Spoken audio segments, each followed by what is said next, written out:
First of all, what's your reaction to the briefing in Beijing today? The spokesman for the Hong Kong and Macau Affairs Office said that those who play with fire will perish by it. Does that worry you?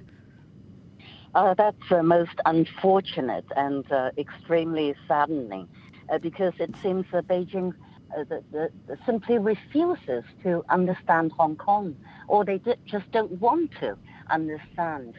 Now that they are showing determination that this movement in Hong Kong must be clamped down, must be shut down. But then they are using this traditional tactic of spinning any opposition movement into a national security issue. By that, they will have this good reason to try to crack down on Hong Kong. And verbally, that's what they're doing in collaboration with the Hong Kong government. The city leader, Carrie Lam, said things to that effect.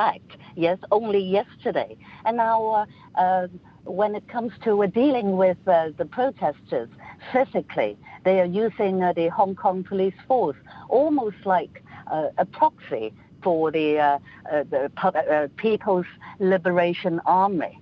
They don't want to deploy them into the streets of Hong Kong because the stakes are too high, internationally speaking, not just economically, but also on the political front. And so they are just doing everything they can to refuse to listen to people's demands in Hong Kong, especially the demands of our young, that we want proper, true universal suffrage. Now, you say that Beijing doesn't want to send the army in, but what do protesters want? Because our correspondent in Beijing was telling me earlier that protesters might even want this to happen so that the world can see what Beijing is capable of. Do you agree? Well, some of them certainly have that sort of approach and mentality. There's this Chinese saying that you let something die first, let it be dead, and then so that it could be reborn. But I just think that would be the idea of the majority here. So we are trying to avoid that. But in the meantime, I'm just terribly worried that there will be more protests and then more arrests and probably even more bloodshed. And this is not going to end well. You mentioned universal suffrage and Carrie Lam, of course, protesters wanting her to resign. But knowing the Beijing as you do, is that realistic? I mean, and also, do you think Carrie Lam leaving would really make a difference? Now, as a matter of fact, the young protesters have some representatives who gave a press conference earlier today in Hong Kong. And they didn't mention wanting the stepping down of Carrie Lam anymore. Instead, the last but not least demand is proper universal suffrage without Beijing censorship of the candidates in our political elections.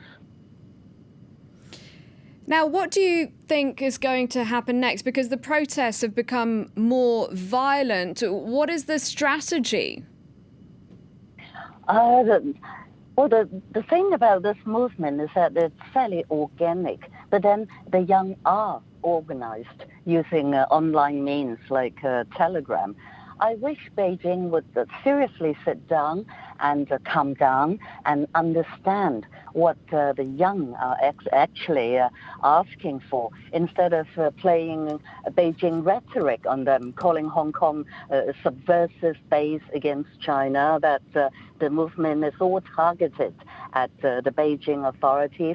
Those allegations are simply not true. If only Beijing would offer to, maybe via Carrie Lam, to say, okay, you want democratic movement or democratic development on a faster pace, let's talk. And maybe that would appease the young fairly much. You've mentioned the young quite a few times, but is it fair to say that unlike the umbrella movement, this particular action has really embraced a whole cross-section of society? Absolutely. This is the strike yesterday, say, for example, practically every sector took part, from the aviation to accountancy industries, and including roadside coffee shops and restaurants and what have you. This is a Hong Kong-wide movement. We have more and more people recognizing, endorsing the young's demands. Some protesters have been chanting "Reclaim Hong Kong, revolution of our time." What's your interpretation of this? What's the meaning of it? Now, the Carrie Lam calls it revolutionary in a negative sense, of course. But then I understand the young would mean that reviving Hong Kong.